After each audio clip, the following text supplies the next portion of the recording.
It's rated 18, and we're not that yet, so we've got to wait for the video. Bring it round.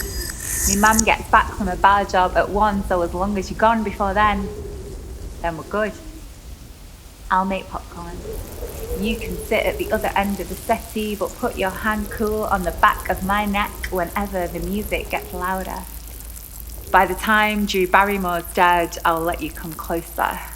Let you play with my hair, go slow till I say, you can kiss me if you want. I'm not sure this is what I want. But you've got long hair, long fingers. You say are perfect for guitar, except you say it with this look. So there's no mistaking what you mean. You look like teenage Kurt Cobain, and I'm stupid enough still to be into that. Tell me all your memorized trivia about this film, in between biting my wrist like you're suckling blood until I'm squirming and shifting and not letting on.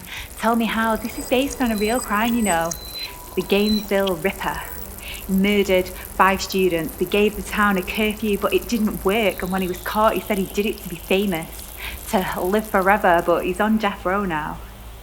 And it's not that I'm getting hot from listening to you whisper about violence, but something's happening and my heart is beating in the hollow of my throat. And I ask you, do you want to be famous? And you say, well, not for being a serial killer, nah, but we'll make our separate lists of who at school we'd go after if we were.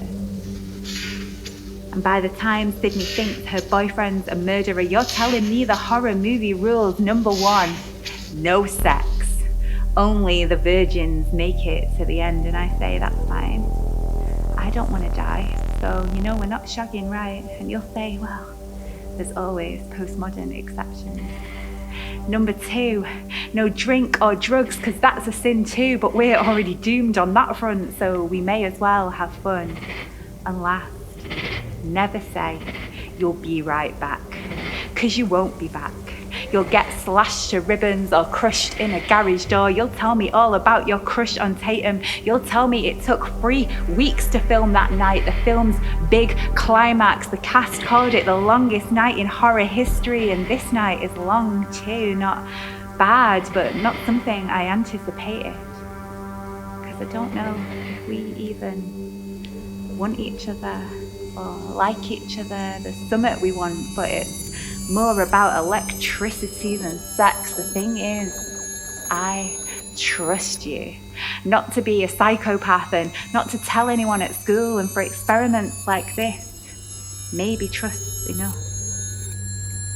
And on screen there's teenage terror, death, and on the settee I watch the pictures flicker in your eyes and say, come here.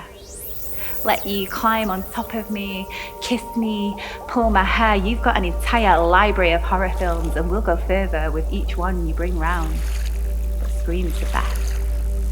I learn the lines by accident, like I learn those rules, like I learn the map of my entire body by the paths you draw all over it, like I learn how I like sensation pushed between gentle and extreme, like how Sydney fucks Billy before he tries to stab her to death, but they only show his hands, pushing up her t-shirt, then after her brushing her hair.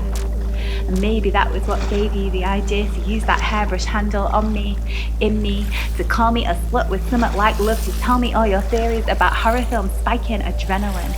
Because we're flirting with death the way we flirt with pain on our nights together, growing my nails long just to make your back bleed. It makes us feel alive to see people ripped apart, insides on the outsides, like something X-rated, nearly vampires, you say, because the sight of that much blood, it does something to us, and it's only going to get more intense. In a few weeks' time, I'll ask you to lash your belt against the back of my thighs while Scream replays and Billy says movies make psychos more creative.